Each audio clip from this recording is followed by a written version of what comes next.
Roma empezó siendo una pequeña república y se convirtió a lo largo de más de 600 años en el mayor imperio que jamás se haya conocido. En su apogeo llegó a extenderse desde Londres hasta Bagdad, gracias al que fue el primer ejército profesional. De esta forma, se convirtió en el modelo de la civilización occidental. Sin embargo, cuando el imperio comenzó a tambalearse, se derrumbó a una velocidad vertiginosa. El poderío de Roma solo tardaría 100 años en desvanecerse como el humo, barrido por las invasiones de los bárbaros. ¿Cómo ocurrió algo así? El Imperio Romano, la primera guerra bárbara.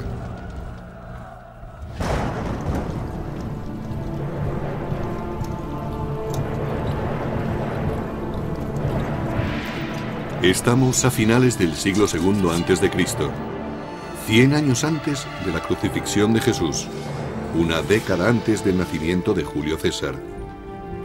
Roma se enfrenta a una transición que cambiará su destino para siempre. Se avecinan tiempos de conquista. Roma había estado expandiéndose con éxito por tierras extranjeras durante alrededor de 150 años.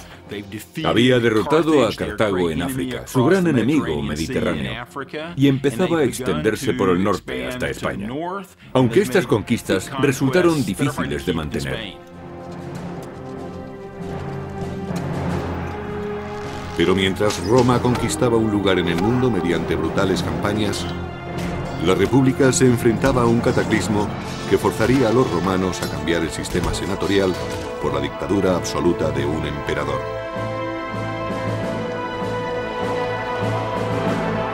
Todo empezó con la primera guerra con los bárbaros. En el año 113 a.C., Roma era dueña absoluta del Mediterráneo, pero junto con los territorios conquistados aparecieron nuevos enemigos. Los romanos sabían que había otras gentes más allá, especialmente al norte, y que eran incluso más temibles que los ejércitos que habían derrotado anteriormente. Les preocupaba que aquellas gentes invadieran Roma. Más allá de las fronteras romanas, los soldados se enfrentaban a una clase desconocida de guerreros. Los llamaban bárbaros, una palabra que significaba extranjero y rudo. Cualquiera que no siguiera las costumbres ni hablara las lenguas clásicas latino o griego era considerado alguien diferente, un bárbaro. Para los romanos estas gentes eran inferiores porque eran mucho menos civilizados que ellos. Solo la escarpada cordillera de los Alpes mantenía a raya a los bárbaros del norte. Desde el punto de vista de los romanos, la cordillera de los Alpes al norte de Italia era la barrera que los mantenía separados de las invasiones. Pero los romanos no controlaban aquella barrera. Sabían que podía ser rebasada en cualquier momento y temían que el enemigo entrara en Roma a través de ella.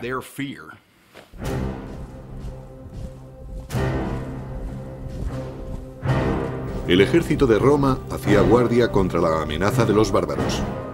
Este ejército era una milicia de voluntarios orgullosa de su disciplina, de su entrenamiento y de sus armas. Los soldados romanos de a pie llevaban armadura de metal y cuero, un casco y algo para proteger el pecho. En conjunto, la armadura pesaría entre 25 y 30 kilos, la mitad de su peso corporal.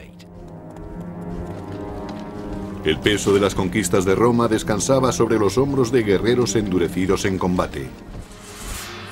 Pero en la capital, eran los miembros del gobierno los que recolectaban los beneficios. Roma todavía no era un imperio, sino una república dirigida por el Senado. En la cima política había 2 cónsules electos.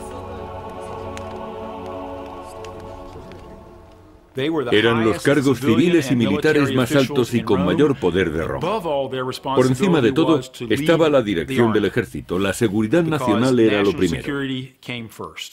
Pero debido a su alta posición, los cónsules ostentaban también un papel muy importante en la política y en la legislación. A pesar de que la República Romana se regía por ideales democráticos, los hombres no nacían iguales. A pesar de que los soldados ganaran numerosas batallas para Roma, jamás podrían aspirar a ser cónsules. El más alto cargo del Estado estaba reservado a familias importantes, como la de Gnaeus Papirius Carbo. Un número muy reducido de familias dominaba las elecciones a cónsul, debido a que en Roma se creía que eran imprescindibles los honores que provenían directamente de personas distinguidas de la sociedad. Al expandirse Roma, los honores dejaron de basarse en el mérito para hacerlo en el dinero. Lo que ocurrió fue que conforme Roma iba conquistando más territorios, más riquezas había en las ciudades del imperio. Y las riquezas ligadas al poder corrompían a ciudadanos y aristócratas por igual. Según se conseguía más poder con las riquezas, más atractivas eran estas para la sociedad romana y más peso tenían en la política. Gracias a su fortuna, Carbo pudo comprarse el puesto de cónsul. El sistema electoral en Roma, a finales de la República, era extremadamente corrupto. Había personas que otorgaban toda clase de prebendas, hacían regalos o simplemente pagaban para conseguir votos. Pero al norte de Europa, una peligrosa tribu desconocida hasta entonces, la de los cimbrios, avanzaba desde sus poblados hacia territorio romano. Sin ningún atisbo de civilización, los cimbrios infundían terror, según relata el antiguo historiador y biógrafo Plutarco. Se creía que eran tribus germánicas, debido a su gran estatura y al color azul claro de los ojos. Además, su nombre, cimbrios, es el término germánico para saqueadores. Conducidas por un gran líder, Boirix, sus hordas dejaban un rastro de destrucción allá por donde pasaban. Eran gentes características de la Edad de Hierro. Todavía hoy no se sabe exactamente qué es lo que buscaban. Quizá quisieran apoderarse de provincias que se habían hecho ricas comerciando con Roma. Es posible que solo buscaran la fortuna de las tierras próximas al Mediterráneo. Los cimbrios no eran los únicos a los que atrajo la creciente riqueza de Roma. Más hacia el sur, otras dos tribus bárbaras se unieron a ellos, los teutones y los ambrones. Los ejércitos bárbaros combinados se dirigieron directamente a territorio romano a través de un paso alpino, solo guardado por los habitantes de Noricum o Nórica.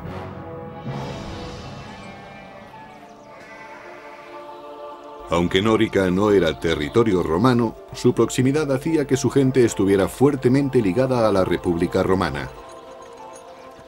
Nórica era una región situada en el territorio que ocupa la Austria moderna. Los romanos llamaban a sus habitantes Norici debido al nombre de la región, Noricum. Los Norici controlaban los pasos alpinos. Los romanos comerciaban también con los Noirici, pues tenían fama por su habilidad en el trabajo de los metales preciosos y del hierro. La riqueza de los Norici se basaba fundamentalmente en materias primas tales como oro, plata y sal. La minería de la sal era muy importante en los Alpes. Los romanos necesitaban grandes cantidades de sal para usarla como conservante y requerían ese conservante permanentemente. Los pueblos de Nórica eran una tentación irresistible para los despiadados guerreros cimbrios.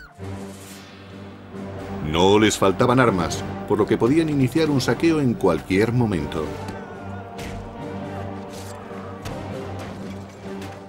En el segundo y primer siglo antes de Cristo, los cimbrios tenían espadas, lanzas y escudos. Los cascos eran muy raros, pero estaban equipados con un armamento muy efectivo. Pero los bárbaros ansiaban algo más que las riquezas de los habitantes de Nórica.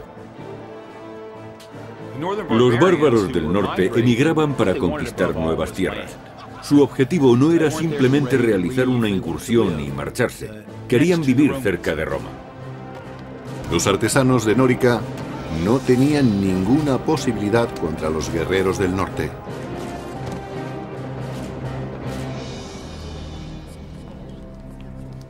Los Norici enviaron un emisario a sus aliados del Senado romano pidiendo ayuda contra los sanguinarios invasores cimbrios.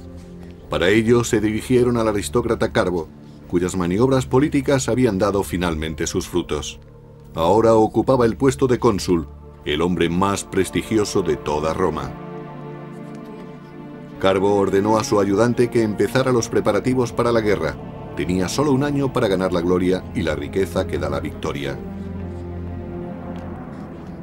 Tenía que demostrar sus cualidades de dirigente por medio de un acto viril. Y ese acto viril era hacerse con el éxito en el campo de batalla. Los generales no solo cosechaban para ellos y sus familias, sino para todos los que les seguían.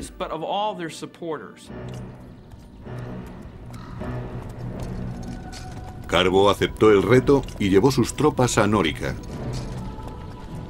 A pesar de su total inexperiencia en las artes de la guerra, estaba ansioso por demostrar que era algo más que un acaudalado senador. Llegó a Nórica apoyado por los soldados del ejército romano. Tras un siglo de victorias, estos soldados tenían plena confianza en sí mismos. Los cimbrios se defendieron diciendo que no sabían que no podían estar en aquel territorio y les mandaron embajadores. Los bárbaros no habían visto nunca una fuerza tan bien equipada y disciplinada. Su caudillo, Boirix, le dijo a Carbo que su gente solo quería regresar a su hogar pacíficamente, y Carbo estuvo de acuerdo en que se marcharan. Pero hay poca gloria en una tregua, y el general romano preparó un plan para conseguir la victoria que tanto necesitaba. Carbo simuló que iba a negociar, pero envió sus tropas por un atajo para atacar a los cimbrios antes de que regresaran los embajadores. Esperaba así conseguir el triunfo. Pero su plan fracasó. El cónsul romano Carbo consiguió engañar a los cimbrios, pero fue precisamente ese engaño lo que le trajo la desgracia. Algunos embajadores cimbrios lograron sobrevivir y denunciaron la traición de Roma al regresar a su campamento. Furiosos, los bárbaros juraron que no cejarían hasta cobrarse una sangrienta venganza.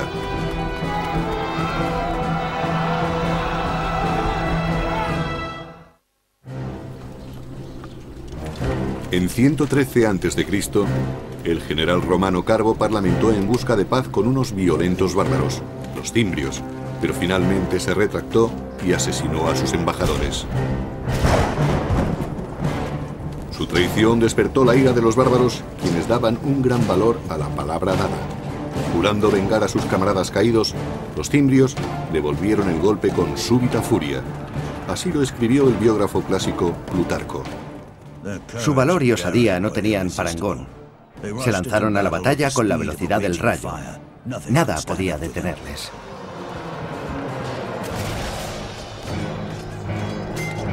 Conducidos por dos caudillos, Boirix de los cimbrios y Teutobocus de los teutones, los bárbaros avanzaron en oleadas incontenibles.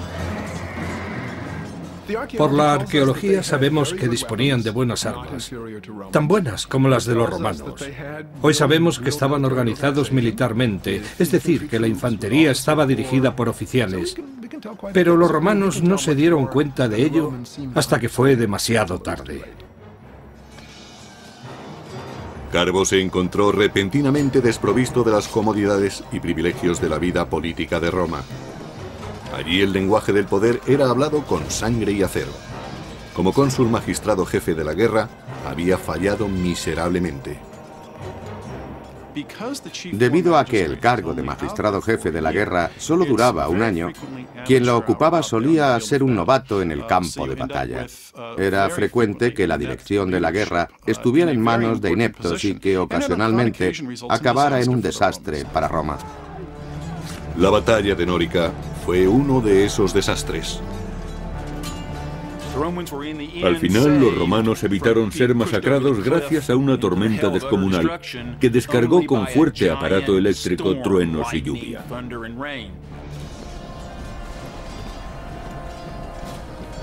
Derribado de su caballo, Carbo trató de huir de aquel caos de muerte. Pero escapó de la batalla solo para suicidarse, pues había caído en desgracia ante Roma y ante los ojos de los dioses. Los dioses salvaron a los romanos, pero solo después de que un gran número de ellos hubiera muerto. Dedujeron que los dioses estaban descontentos con el comportamiento de Roma.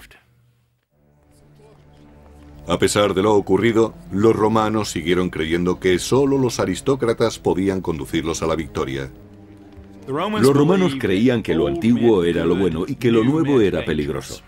Por eso los políticos y líderes preferían personas procedentes de una familia con un amplio historial.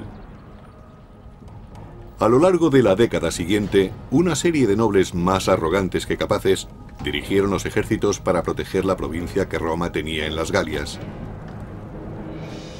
Se enfrentaron a los bárbaros en Tolosa, Burdigalia y finalmente en Aurasio, ciudades que hoy en día conocemos como Toulouse, Burdeos y Orange. En cada combate, los bárbaros derrotaron completamente a las legiones romanas. Los romanos tenían su propia manera de combatir. En la película Gladiator se muestra una representación perfecta de cuando Roma combatía. Preparaban durante horas el orden de combate y luego se lanzaban al ataque. En contraste, el contraataque de los bárbaros era impredecible y devastador para las filas romanas. Si un soldado de una fila caía abatido, el que estaba detrás de él ocupaba su puesto. Los soldados veían la muerte muy de cerca.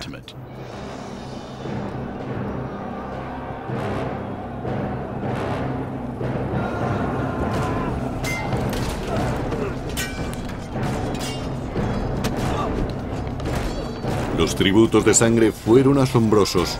Solo en Aurasio fueron masacrados 80.000 romanos en una tarde. Cuando un ejército pierde cohesión, sus hombres pasan a ser peces en un estanque. Se les captura fácilmente desde cualquier esquina. Cuando cae un flanco, los vencedores matan a los enemigos uno a uno, sin correr ellos ningún riesgo. Lo que en principio era una batalla organizada pasa a ser una ejecución en masa.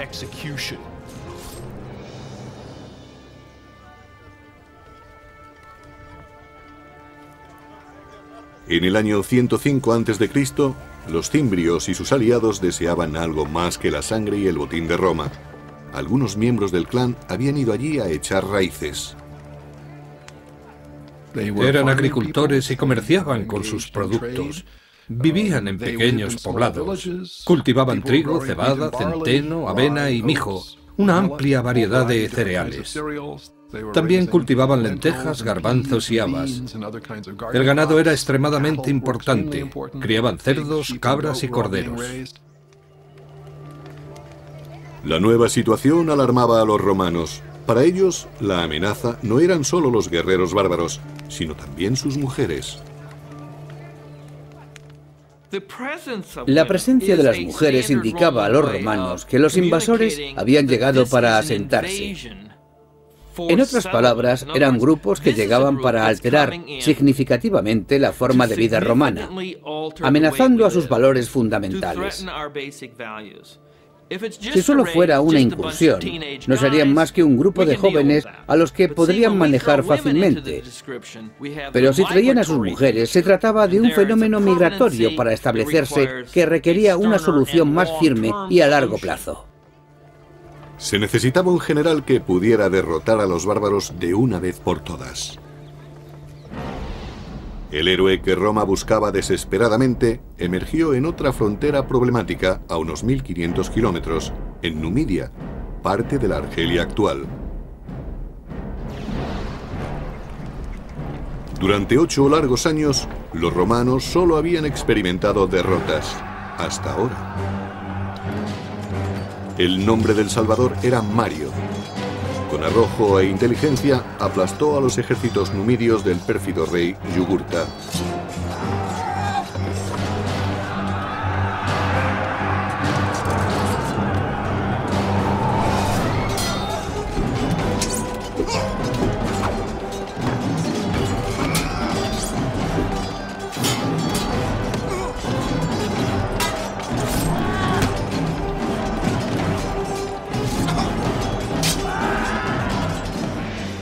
Roma necesitaba grandes soldados, y Mario era el mejor que había tenido. Era un gran jefe, sabía elegir el momento y lugar adecuados para presentar combate y cómo ganarse la lealtad y el afecto de sus soldados.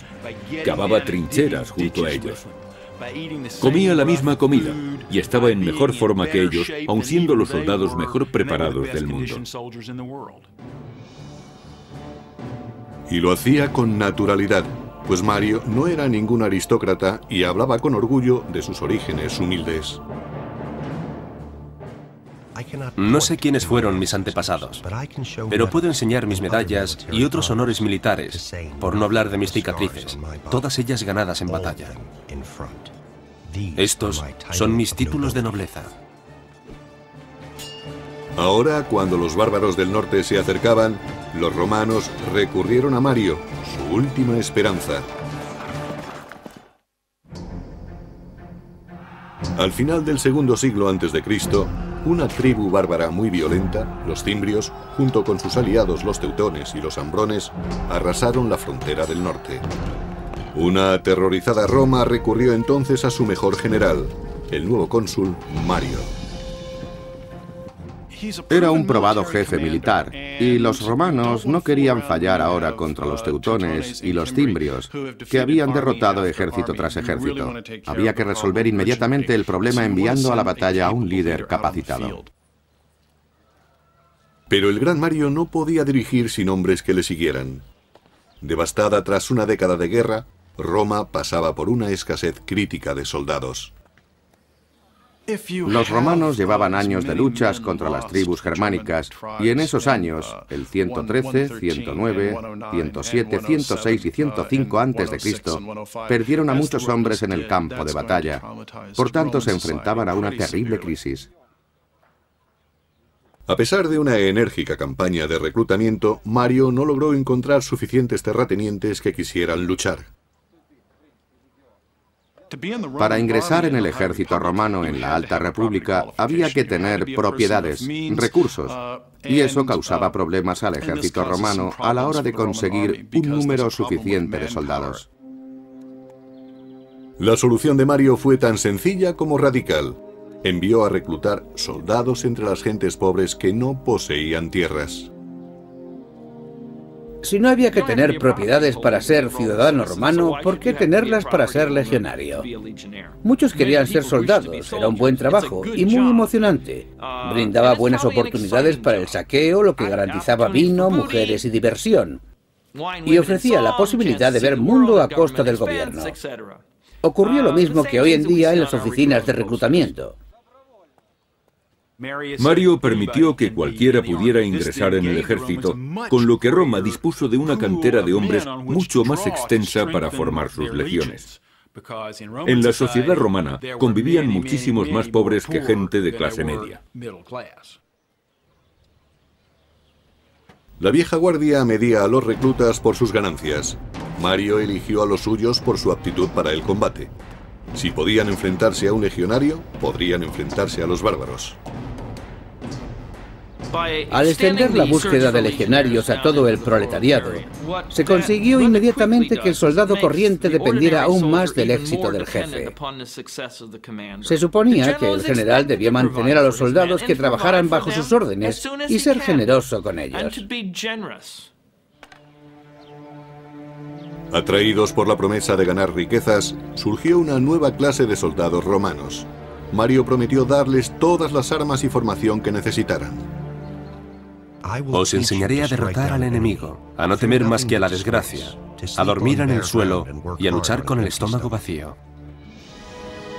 En el año 104 a.C., Mario se dirigió con su ejército a las Galias para enfrentarse a los cimbrios. Por suerte para los romanos, Los bárbaros eligieron ese preciso momento para abandonar las Galias e invadir Hispania. Aquel error táctico dio a Mario un tiempo precioso. Mario formó un nuevo ejército partiendo de la nada y consiguió que sus soldados se endurecieran y se desvivieran por su ejército. Mario introdujo muchas innovaciones en el ejército. Entre otras cosas, distinguió cada legión con un águila de plata como estandarte. También entrenó a sus hombres para que llevaran su equipo. Así se desplazaban más rápidamente. Pero a veces iban tan cargados que decían de sí mismos que eran las mulas de Mario. Por tanto, no necesitaban animales de carga para llevar a su ejército al combate. Ellos mismos hacían de mulas. Aquello les hacía más efectivos, más flexibles. Fue precisamente esa flexibilidad de las legiones lo que hizo que triunfaran las reformas de Mario, además de la estandarización del equipo. Bien equipados y unificados en espíritu, los soldados de Mario estaban listos para luchar, pero aún no habían sido probados en combate. Pasaron 2 años sin que aparecieran los bárbaros, pero seguían inspirando temor.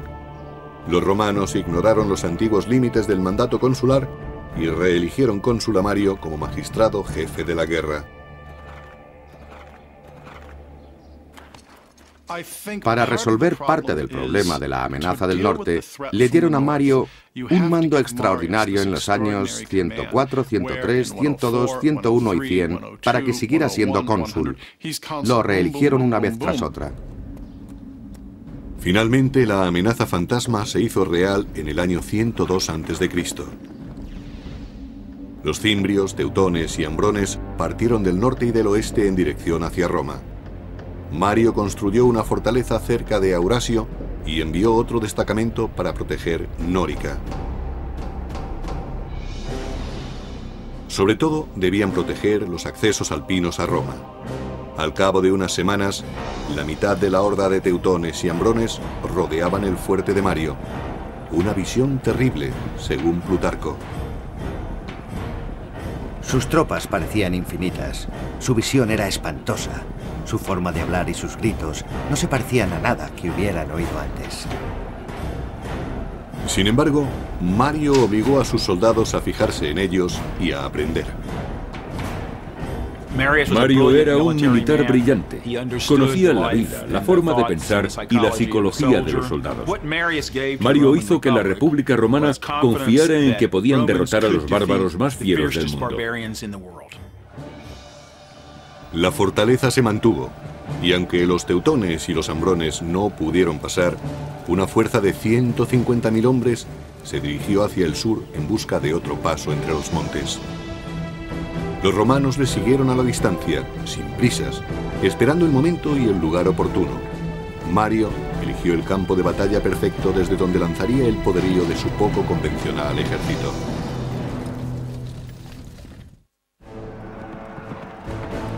En el año 102 a.C., miles de bárbaros se dirigían a Roma. El gran general romano Mario persiguió a los teutones y ambrones mientras trataban de encontrar un paso entre los Alpes. Trasladó a sus soldados desde su fortaleza de Aurasio a Aquae-Sextiae, la actual Aix-en-Provence de Francia. Allí, Mario ordenó a sus hombres que acamparan, tras elegir cuidadosamente su posición. El campamento romano era una pieza singular de su maquinaria militar. Preferentemente debía estar situado en un alto para observar las maniobras del enemigo. Tenía forma de cuadrícula y estaba rodeado de un foso profundo con un terraplén que conducía directamente a él, conocido como Ager. Todos tenían una misión que cumplir. Solían tener una característica adicional que este campamento particular no poseía. De acuerdo con Plutarco, Mario eligió una posición que no estaba bien abastecida de agua. Se dice que lo hizo deliberadamente para animar a sus soldados a la lucha. Cuando se quejaban de que tenían sed, Mario les señalaba un río cercano al campamento bárbaro y les decía: allí tenéis agua para beber, pero hay que pagarla con sangre. A las orillas del Ródano, asentados en dos grandes campamentos, los ambrones y los teutones tenían toda el agua que querían para beber. Convencidos de que los romanos no eran problema para ellos, los ambrones se entregaron a los festejos. Los romanos, especialmente los soldados corrientes, tenían miedo a los bárbaros que estaban más al norte, los de climas más fríos. Los climas extremos endurecían a los hombres. Eran mucho más grandes que los romanos, gritaban más que ellos y desde el punto de vista romano olían muy fuerte. No porque no se bañaran, que probablemente lo hacían más que los romanos, sino porque se rociaban con grasa de oso. Los romanos utilizaban aceite de oliva. Los bárbaros no sospecharon del peligro que se escondía en el bosque. Un pequeño contingente de soldados enviados por Mario les acechaba. Los soldados romanos tenían miedo. Eran realistas. Sabían que se enfrentaban de cerca a la muerte. Ellos, al igual que sus enemigos, no mataban a distancia.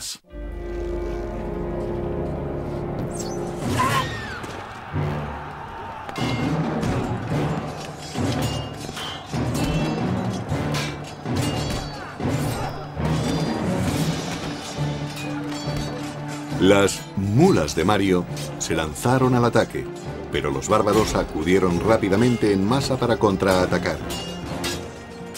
Cuando la derrota parecía cernirse sobre los romanos, Mario mandó refuerzos. Los romanos empujaron a los ambrones hacia su campamento, donde la batalla tomó un extraño rumbo. Así lo explicaba Plutarco. Aparecieron mujeres armadas con espadas y hachas, profiriendo los gritos más horribles. Se lanzaron al combate, y aunque sus cuerpos resultaran acuchillados, seguían luchando hasta el final con un espíritu inquebrantable. Las mujeres bárbaras siempre iban al campo de batalla. Algunas veces, en vez de luchar, empujaban los carros detrás de los hombres. Para impedir que se retiraran, los bloqueaban. Las mujeres tenían tal sentido del honor y de la libertad que creían que era mejor morir luchando que escapar.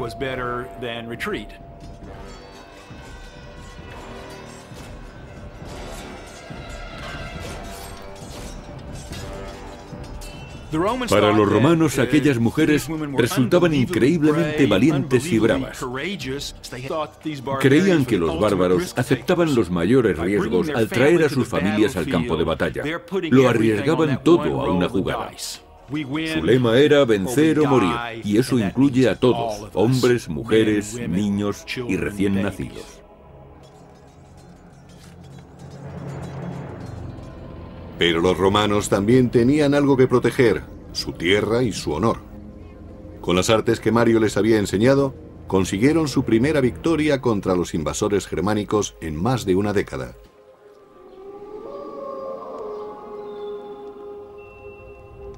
En su campamento, Mario se preparaba para el ataque de represalia que sin duda lanzaría Teutobochus, rey de los teutones. En Aquae Sextiae se enfrentó a una situación táctica realmente difícil.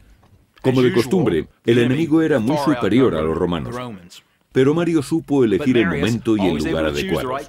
Por eso escogió el terreno con sumo cuidado. Mario dispuso una trampa con Claudio Marcelo, un capitán de su confianza. Marcelo y otros 3000 hombres entraron en los bosques por detrás del campamento teutón y se mantuvieron allí escondidos hasta que empezó el combate. Según Plutarco, los bárbaros cargaron colina arriba contra el campamento romano tal y como había previsto Mario, y allí se encontraron con una muralla de espadas. El mismo Mario peleó en primera fila, poniendo en práctica las órdenes que daba a sus soldados. Estaba tan bien entrenado como el que más, pero su osadía sobrepasaba a la de cualquiera. Esta batalla era la prueba de fuego para las tácticas de Mario.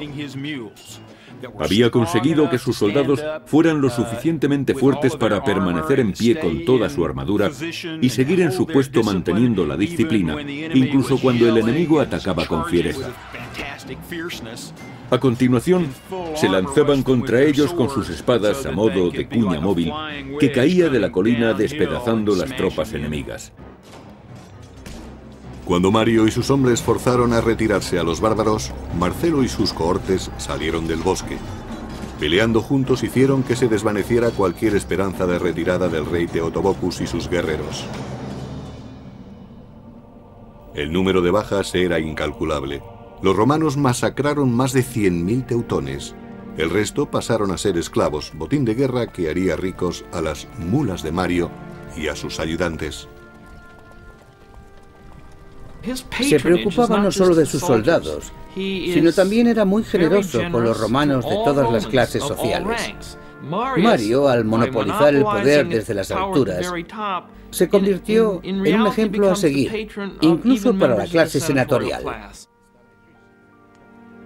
Animados por la fiebre bárbara, los romanos eligieron de nuevo a Mario para el puesto más importante de Roma. Sería cónsul durante un quinto periodo, algo que no tenía precedentes. Tenían tanto miedo de que los bárbaros cruzaran los pasos de los Alpes no controlados por los romanos y que destruyeran y saquearan Roma, que la política fue dejada a un lado. Pero Roma no estaba a salvo aún. Mario había derrotado solo la mitad de las hordas bárbaras. Los cimbrios, los más temibles, todavía acampaban por su cuenta. Mientras Mario estaba en Roma, los cimbrios rebasaron las fortificaciones en Nórica. El enemigo había traspasado al fin las fronteras de Roma y cabalgaba por la llanura del Po. Pero solo un hombre tenía el valor y la inteligencia necesarias para resolver esta nueva crisis, el cónsul Mario.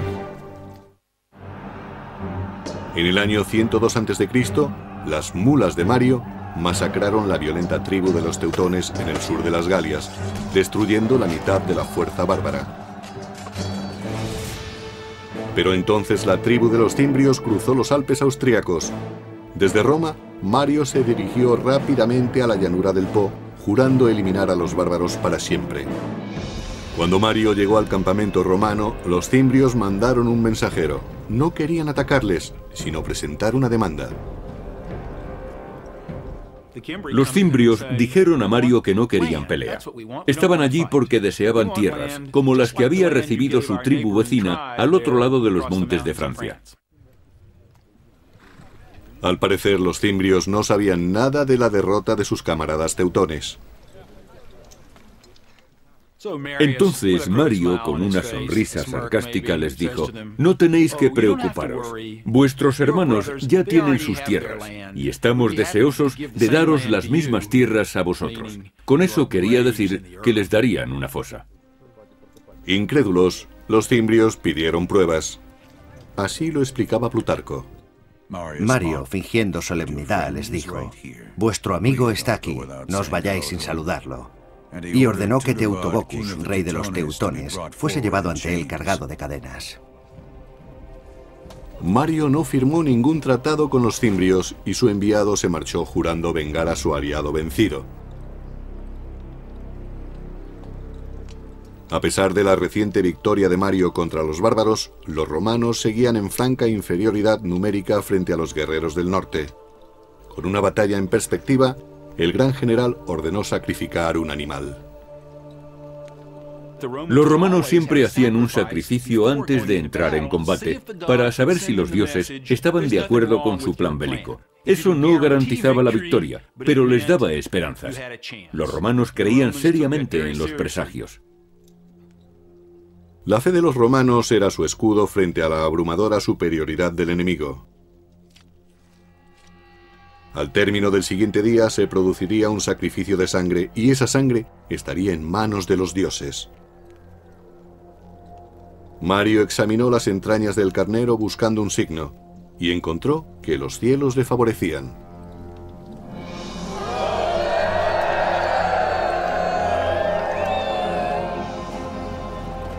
En el año 101 a.C., toda Roma sufría mientras los dos enemigos mortales se enfrentaban en la aldea de Vercelli, en la moderna Italia. Formada por 15.000 jinetes, la caballería de los cimbrios avanzó por el campo de batalla.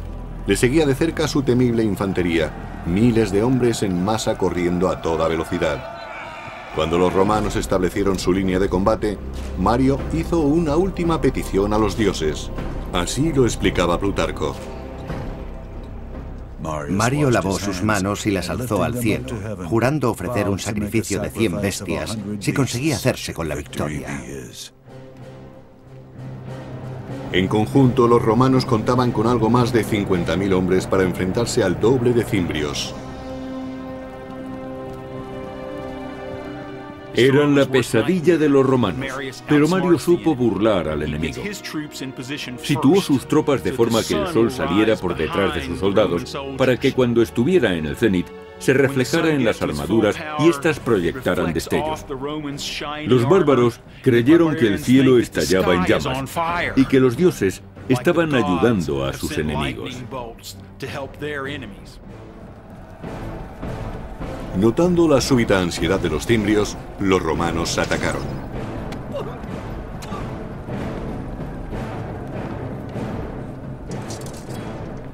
Los romanos tenían honderos y arqueros, pero la infantería era su principal fuerza de combate. Eran hombres que no flaqueaban ni al ver la sangre ni al escuchar los gemidos de los que morían. No podían saber a quién tenían detrás o a su lado porque llevaban casco. Apenas si podían ver lo que tenían por delante. Necesitaban un valor y una voluntad extraordinarios para sobreponerse al miedo. En Vercelli, los romanos mataron a 120.000 cimbrios y, lo que es más importante, acabaron con los temores que habían amenazado a Roma durante 13 años.